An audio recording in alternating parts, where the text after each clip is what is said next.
Saya Eka Nadia Febriati dari Prodi Pendidikan Agama Islam, Fakultas Tarbiyah dan Keguruan, Universitas Islam Negeri Sultan Taha Saifuddin Jambi. Keimanan seseorang itu tidak sah sampai ia mengimani semua nabi dan rasul Allah SWT dan membenarkan bahwa Allah telah mengutus mereka untuk membimbing dan mengeluarkan umat manusia dari kegelapan menuju cahaya kebenaran. Allah juga mewajibkan setiap orang Islam supaya beriman kepada semua rasul yang diutus olehnya, tanpa membeda-bedakan antara rasul yang satu dan yang lainnya. Kalian pasti sudah pada tahu kan siapa saja rasul-rasul Allah itu? Yap, sebenarnya rasul-rasul Allah itu ada banyak loh teman-teman.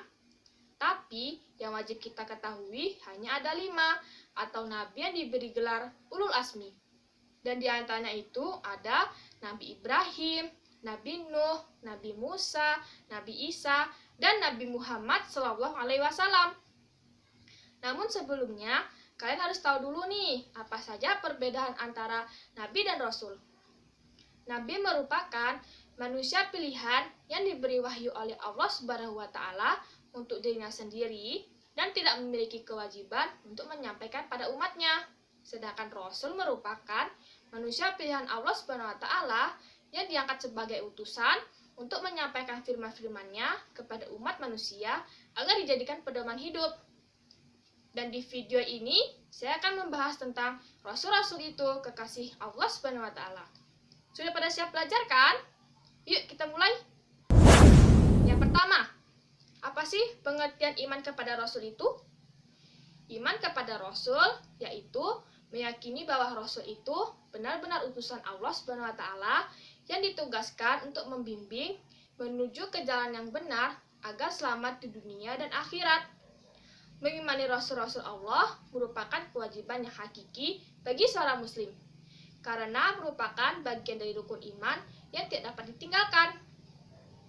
Perintah beriman kepada Rasul terdapat dalam Al-Quran Surat An-Nisa ayat 136 yang berbunyi, A'udzubillahi minasyaitonir rajim.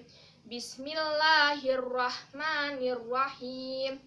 Ya ayyuhalladzina amanu billahi wa rasulihi wal kitabilladzi nazzala ala rasulihi wal kitabilladzi anzala min qabl wa may yakfur billahi wa malaikatihi wa kutubihi wa rusulihi wal yaumil akhiri faqad dhalla dhalalan ba'ida.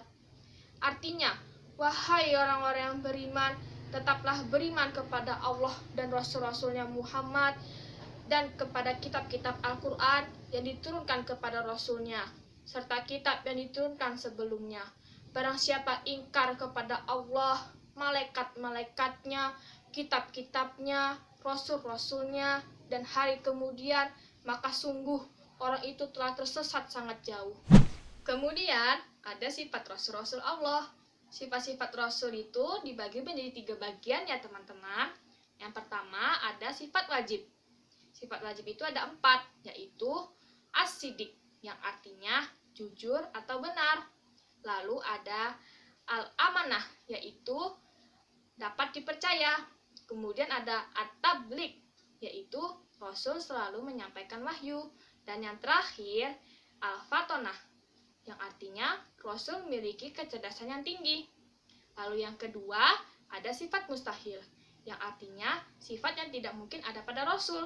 Sifat mustahil ini merupakan lawan dari sifat wajib, yaitu ada al-kizib, yang artinya bohong atau dusta. Rasul tidak pernah berbohong ataupun dusta. Setelah al-kizib, ada al-khiyanah, yang artinya khianat. Rasul tidak mungkin memiliki sifat khianat, karena setiap yang diterima pasti dilaksanakan. Lalu ada al-kitman, yang berarti menyembunyikan kebenaran. Apalagi ini? Gak mungkin banget. Setiap yang diterima oleh Rasul itu pasti ia sampaikan pada umatnya. Lalu yang terakhir ada al-baladah, yang artinya bodoh. Dan yang ketiga ada sifat jais. adalah sifat kemanusiaan atau al-ardul basyariyah, yang artinya Rasul memiliki sifat sebagaimana layaknya manusia biasa, seperti memiliki rasa lapar, haus, sakit, tidur, sedih, senang, dan lain sebagainya. Oh iya, kalian sudah pada tahu belum apa saja tugas-tugas Rasul? Aku kasih tahu ya. Yang pertama, menyampaikan risalah dari Allah Subhanahu wa taala. Yang kedua, mengajak umat manusia untuk mengesahkan Allah dan menjauhi perilaku musyrik. Yang ketiga, memberi kabar gembira kepada orang mukmin dan memberi peringatan kepada orang kafir. Yang keempat, membersihkan dan menyucikan jiwa manusia serta mengajarkan kepada mereka kitab dan hikmah. Dan yang terakhir, sebagai hujjah bagi manusia. Pentingnya orang Islam beriman kepada Rasul bukan tanpa alasan. Di samping karena diperintahkan oleh Allah, juga ada manfaat dan hikmahnya, yaitu makin sempurna imannya, terdorong untuk menjadikan contoh dalam hidupnya, terdorong untuk melakukan perilaku sosial yang baik, memiliki teladan dalam hidup, mencintai para Rasul dengan cara mengikuti dan mengamalkan ajarannya, dan mengetahui hakikat dirinya bahwa ia diciptakan Allah untuk mengabdi kepadanya. Dan yang terakhir, buat kalian yang cinta sama Rasul Allah, kalian bisa nih menerapkan perilakunya ke dalam kehidupan sehari-hari kalian. Aku kasih tahu ya caranya. Yang pertama, menjunjung tinggi risalah Allah Subhanahu wa taala yang disampaikan Rasulnya. 2, melaksanakan seruannya untuk beribadah hanya kepada Allah Subhanahu wa taala. Lalu yang ketiga, giat dan rajin bekerja mencari rezeki yang halal. Keempat, selalu mengingat, memahami, dan berperilaku sesuai tuntunan Rasulullah SAW.